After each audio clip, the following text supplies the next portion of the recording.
for adventurers, and everyone in between. I'm Tiffany Ayalik, and this is Wild Kitchen. Well, I'm here on the highway. I'm on my way to go meet Pike Mike. I'm super excited. But as I was taught, you should never show up to a dinner party without anything. So I'm gonna go look around here in this burn area and see if I can find some morels. I loved being at the burn. There's just something so stunning about that whole area. There's several colors all working together. On a thematic level, you've got this beautiful mix between sort of death and rebirth and the cycle of life all happening all together. So the burn was a really special place. Oh, nice. Hello. I know that there hasn't been any burn activity in Mike's area, thank goodness, and took a little bit of searching, but I was able to find a couple. I keep thinking I'm seeing morels, but ooh. It started out a bit slow, but then I found a huge patch of great morels. Oh, yes! Oh, there's so many in here. Morel mushrooms grow in burn sites the first spring following a forest fire. They are highly sought after and hard to find. 1 pound of dried morels can sell for over $100. I'm so happy I was able to find some. Oh, ooh. You could hide from me, did ya? I think I definitely found enough to bring a treat down for Mike. Pike Mike, as he's called, lives at a homestead called Cottonwood Corner on the Liard River in the Decho region of the Northwest Territories. The drive was really beautiful. It's great to be going through some of the more lush stuff, and then all of a sudden you'll come across a burn area and it's stark and black, and saw a couple bison. It's nice to see them from a distance and not too close for comfort. Just to see the mountains coming up as I approached Mike's place was really gorgeous. I'm also really excited to meet Mike because he's been living off-grid for over 10 years, and he's always harvesting food from the land at his remote wilderness home. If you're worried about getting lost in the woods, it sounds like Pike Mike would be the right guy to bring along. To give you a little background about my existence here, all I can really say is that I was born in a log cabin I built myself. Hey, how's it going? Hey, Tiffany, welcome. Hi, nice to meet Well, you. yeah, you as well. Well, I've heard stories about Pike Mike, but I've never had the opportunity to meet him in the flesh. So it was really great to meet him, and he's got a funny, kooky way about him. So I brought you something from the road. We had a long drive, but I've always told never to come empty-handed. So we brought you some morels. Oh, now we're talking. My goodness, morels. There you go. Wow, what This a great might spot. come in handy. Oh, Thank yeah. you. Yeah, Yes. thinking ahead. Wow, I'm so impressed. Thank you very much. Yeah, thank you. You know, I knew Tiffany was coming down, but I wasn't expecting any sort of embassy of sorts. And, you know, she brings me this wonderful basket of fresh morels. Really thoughtful and kind. I was really impressed. So what are we doing tomorrow, Mike? Well, you know, and I've been thinking about it, and of course, you know, we're trying to get ourselves something good to eat, and I'd like to take you fishing. Right on. You know, you're gonna have to take all your best skills to the river tomorrow and your knowledge. I like our chances, but you know, there's a lot of conditions right now that are unpredictable, sort of, you know, like right now the water levels are really low. So I understand you're a guide in this area. I'm gonna be doing shore lunches for the next 10 weeks up on a big lake further north, and tomorrow's kind of practice. And Right so on. you're my guest. Oh, excellent. Oh, I'm excited. I'm hungry already. I'm just really excited about. We're gonna have an awesome day tomorrow. Come on, I'll show you some of our fishing lures and stuff. Sure. Let's go down to the river. Oh, great. I'm so excited to go fishing with Pike Mike tomorrow. It was definitely worth the long drive to come down here. Do you have a name for your boat there, Mike? Yeah, the SS Quicksilver Friendly Piker. I like it. It's a great canoe, actually. The little bit I knew about Tiffany in advance was I understood that she's done a lot of paddling, and it's kind of part of one of her occupations. So I knew, hey, I'm gonna have a good paddler in the boat with me. We should be able to make it down the Blackstone without too much trouble. So, you know what? We need some onions, right? Some wild chives. Yeah. Chives, onions. And, you know, there's a little patch right up here that's usually productive. Let's go have a look. Okay. Oh, I spy. Aha! There's some young ones right here. Well, we got off to a great start. As we were just loading the canoe, we managed to find one of their first main ingredients right away, the wild chives. Okay, Put this right there. yeah, good. Safety first. Yeah. Now, because we're a little shallow here, I basically just want to launch upstream as kind of a standard, right? And then we'll just kind of, you know, turn our way down. And then maybe you can kind of get us, and I'll get with my paddle, get us off a bit so we're not bashing the rocks too much. And I like heading down these little upper riffles here to challenge to see if I can get through without hitting any hazards or obstructions. Yep, that's the game. But it's kind of tough because it's shallow and low.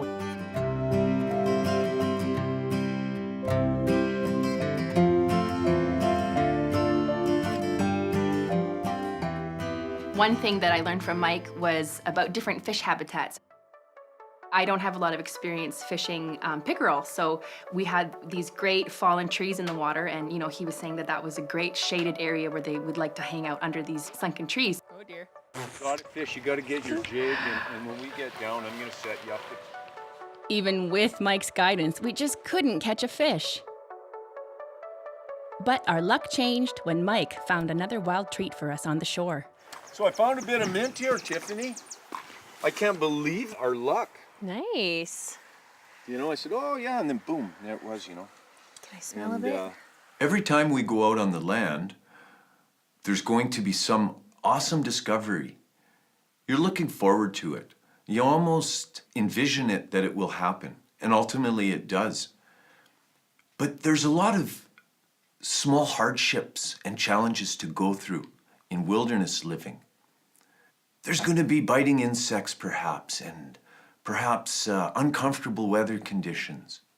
But anything valuable gathered or collected on the land doesn't come without a bit of hardship. All the pleasures come after the work is done. There we go, good hook set. Yay. Right down there's champion. Good job, Tiffany. Starve tonight. When I got to pull in that fish, I was really excited because we had been fishing for quite a few hours and we hadn't seen anything yet. She caught a good little one for herself, and I caught one that was just a little bit bigger. That's a real good size eating northern. Yeah, that's right there. beautiful. And perfect for a recipe we have planned. Ooh, I'm excited. Yeah. So I know everyone's got a fishing story, but this one was true. Well, I caught a little walleye. Little pickerel came up and I saw him, he grabbed it, and then all of a sudden this thing just exploded on it and grabbed the little fish. Yeah, you could see it in its mouth sideways. Yeah, and I think he either spit it out or he managed to swallow it because he's kind of got a fat belly right now.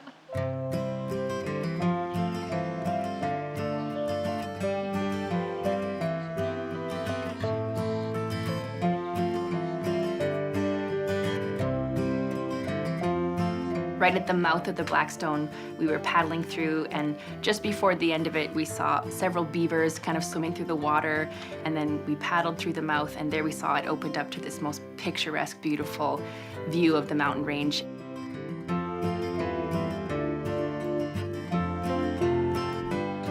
The weather was getting a bit dicey, and with all the spring black bears roaming around, it's better to be safe than sorry. We decided to pull off the river into the Blackstone Territorial Park. Like this first. Try and stay. When you capture a fresh fish, there's no better way to enjoy it than immediately on the fire on shore. Right. Muskrat. This guy is chubby. They like muskrat. Ducks, little ducklings. Yeah, I'm gonna see what's in here. Let's do this. Because when we pulled him in, he was T-boating. He had a walleye right in his chompers, eh? It's like the whodunit of the fish world. Let's see. Get that gallbladder. You know, he's and he's a fed fish, and because of that, his flesh is a little softer. Kind of first. I don't want to open up the stomach contents, you know, same sort of thing when you're doing a caribou or something. See, now there's a fish right there. He almost taken up his whole stomach cavity. Is it a little walleye or is it a river chub or what is it? Sometimes people don't understand the dangerous environment inherent in nature. Think of what it's like for those fish down there. Big fish eats little fish. Good bait. Look at that. Little walleye, eh? Holy, that's the one I caught. Good for eating still. Perfect. We're gonna fillet it. It'd be good, eh? It's like a Russian doll. See Just what's in that partially one. marinated, partially digested. It's been tenderized. Look at that. Fantastic.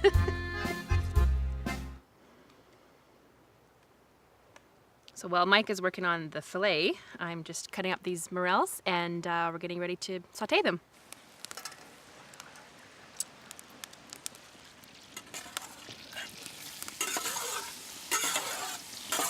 Hey Mike, I've got a Morel Appetizer here. Oh, look at that. Wow, what a fantastic presentation. Yeah. So we're supposed to try that or wait? We'll wait for those and have them all at the same time, right? We could munch now if we We're want. allowed to try one? I think we earned You it, don't hey? mind? Yes. Thank you. Right. We're gonna have Oops. what a lovely little snack. Cheers. Appetizer. Thank you. I'm really glad that when I gave Mike those morels that he was so pleased to see them because I know he'd have to go pretty far down the highway to get them. Yeah, they have a stronger taste than like a store-bought mushroom, obviously, but it's still quite smooth and meaty. Mm-hmm. Like a meaty mushroom. Wonderful texture. Great flavor. Restaurant Bistro in Venice. It's got nothing on this. The chef would crawl across 14 miles of Liard River gravel to get morel mushrooms if he could serve those to his guests. Yep.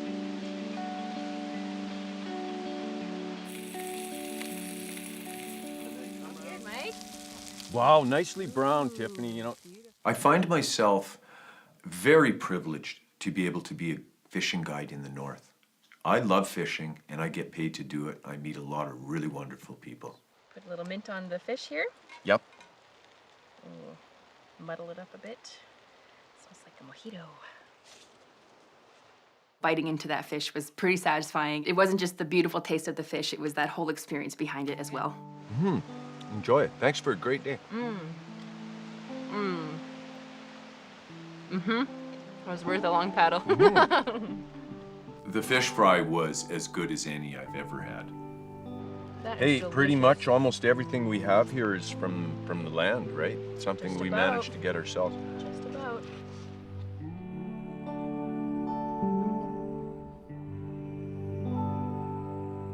What a long day on the river.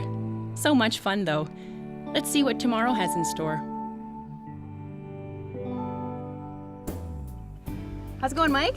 I'm great, Tiffany. How about you? Have you recovered after our long paddle yesterday? You know what? It was overall, I let you do most of the hard work, I and know, I I've sort of relaxed back there a little Talk bit. to you about that later. Yeah, I know. I could use some pointers, I think, sometimes.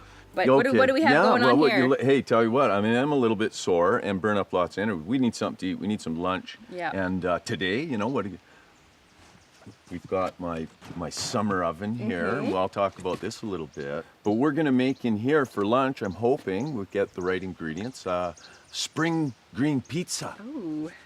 Walk me through your process Okay, here. what we got, you know, and I've got just this covered up, so Mother Nature doesn't Mother have a little Nature sneak. doesn't, flies don't get on it and stuff. Okay. And go into a pretty next? simple dough. We're gonna make a beer batter for our pizza dough. So do you have a winter and a spring version of this that you do?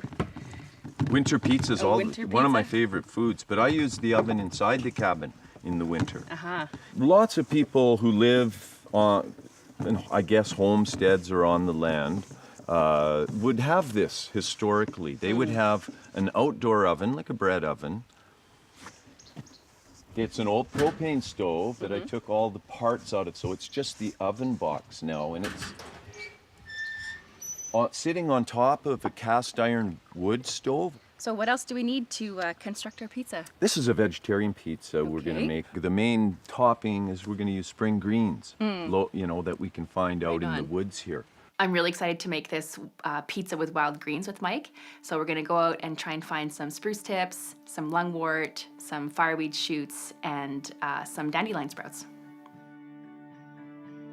Again, just full of vitamins. I think a bunch of vitamin A. We need some lungwort, which is bluebell. Oh, is that them over here? Is this bluebell? You know, And these kind of Just- cook down a bit like spinach, eh? that's right.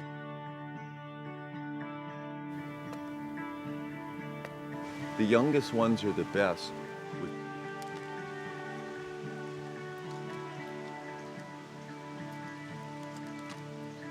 I think that's enough for a perfect lunch pizza for you and I. Perfect. Oh, All right, let's head over to the kitchen. start cooking. That's as wild as a kitchen as you could imagine.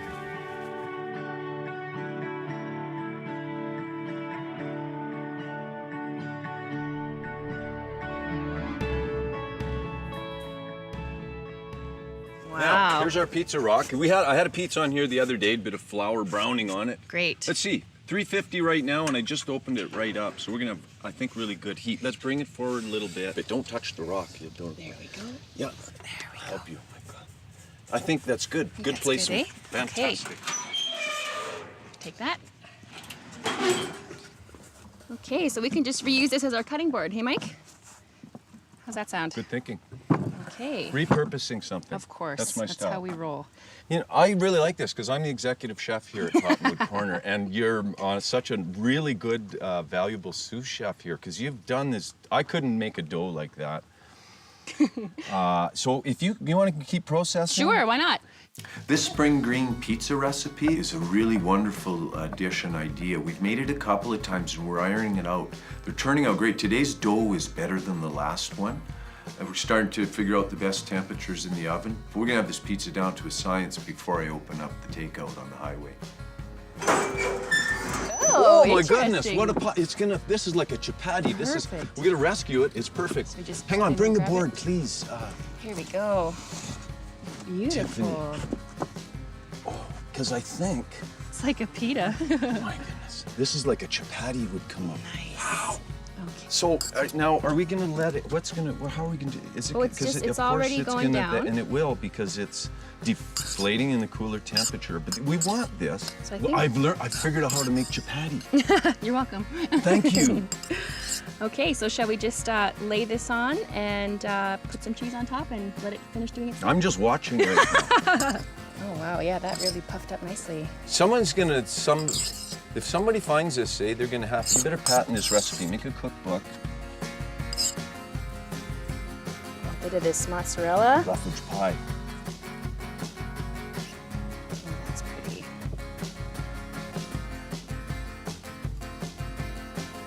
Just a little bit on top there. I'm just gonna place this right there. Just reach in, slide it in. Look at that. Shall we go grab a bit of rose petal garnish so that right as soon as it comes out, we can just sprinkle on the last splash of color? Okay. Do you want to go grab the flowers and I'll chop up the onions? Yeah, sure. I just can't get over the natural beauty surrounding Mike's homestead. So there's our spring green pizza with rose petal garnish. Beautiful. And when someone like Tiffany comes along to break up that routine a little bit, really rejuvenating. You cut it in half All right, sounds good. and you pick. Honestly, I don't care which side I get, but I'm gonna let you cut it in half and you pick. Okay, I'll be as diplomatic as I can here. It's been a great couple of days here. I've certainly eaten things that I never thought of putting together. Our indoors-outdoors dining room. It's pretty great. Nicely laid out there, Chef Tiffany. Yes, there, I've graduated from sous chef to chef, right? Absolutely, you've passed the course at the Wild Kitchen Institution of Bush Cuisine. Well, I think we should dig in before our garnish blows away, hey? Okay. All right, cheers.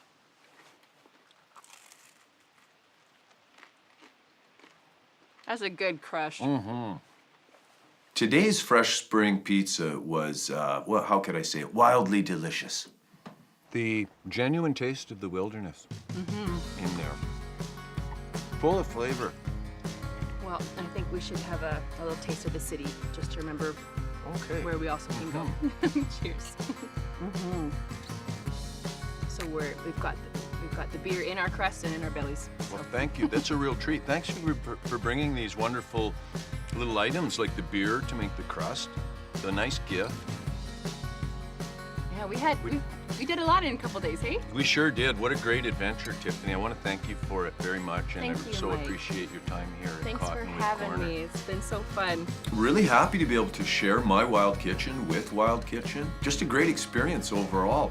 Well, thanks so much for having me, Mike. I had a great time on the river with you and checking out your awesome outside kitchen. And I think we should finish this up before the bugs get a good idea to come and hang out for too much longer. Okay, I'm with you. Tiffany, you're welcome at all times at Cottonwood Corner. Thanks, Mike. Well, it's time to head home. But the Decho region of the NWT is known for its waterfalls, so I make one last stop on my way home. See you next time on Wild Kitchen.